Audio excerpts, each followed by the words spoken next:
Hello, everybody. Welcome to today's video leading up to the International Actuaries Day on September 2nd. And as we do pretty much every day now, is showcasing really interesting actuaries that have a long history or sometimes a short history of international contact. But when I think about one of my favorite actuaries that has a really good tan today that I want to showcase is Eberhard Mueller. Eberhard, you have such a long history of working at different things at the international level. I just can't wait to hear. So let's kick things off. What does the International Actuaries Day mean to you? What does the International Actuary still do, or what was the question? So what does it mean to you, the September 2nd, the day that we celebrate? Okay.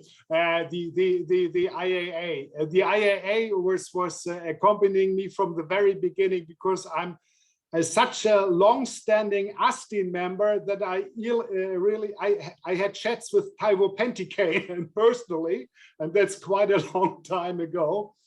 And let me start from this point. The International Actuarial Association means to me that I learned a lot of international locations through the last maybe even 4 decades when joining the different meetings. So for me, it was always a mix between science, between meeting practitioners, and especially learning about new places around the world. And one of the highlights, just to tell you this, out of many dozens, was 2017 when we had the ASTIN colloquium in Panama City. And I don't think that I ever would have been in a position to go to Panama City from my usual business career, because Hanover, the company I worked for, did not have a representative office or a branch as a subsidiary in Panama City. Many other places of the world, but never Panama City. So IAA and especially ASTIN brought this to me as international actuary. Good. And you're talking about, and for some of the people who are watching this video who are not necessarily aware of what ASTIN means and what it represents, like, tell us a little bit more about ASTIN. Oh yes, ASTIN is the non-life section of the International Actuarial Association, and ASTIN stands for Actuarial Studies in Non-Life. So there was always a discussion whether we should not simply name it non-life rather than ASTIN, but ASTIN is a brand.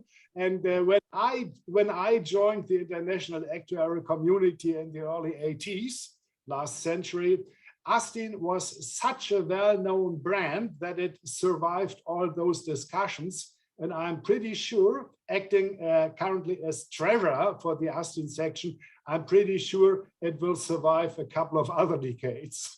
Indeed. And so on your day-to-day actuarial, you have a long career in Germany. Now you're based in Portugal. You've been active on the section side. You've also been active on the full member association side. So what do you tell a new actuary coming out of the university, for example, in Germany, like who was really working on their day-to-day office job and don't necessarily have time to be involved in international matters? Like, how do you get them excited about international world? Working as an actuary sometimes means working in an ivory tower, but I don't think that this is still true. And for me, getting international was leaving the ivory tower. And it's so exciting to meet other actuaries around the globe, sometimes with the similar problems. Casualty reserving, the same problem around the world, capital requirements, and supervisory authorities asking for them, same problem around the world. So to exchange your ideas around the globe, to speak to other persons. Actually, English is the only foreign language I'm able to speak, but that's sufficient. You can communicate nearly to all actuaries around the world in English. So that's really taking you out of the ivory tower. Lovely. And final question, in terms of the non-life sphere of the actuarial science, like what do you think is our biggest challenge for the next 5 to 10 years? There are three. One, of course, is big data, a buzzword everybody is talking about, not knowing what this really means. This means getting out actuarial results out of a big bunch of data, be it exposure data or loss data or something, which has to be brought into an order to get the right message out of it. Latest example, cyber data worldwide.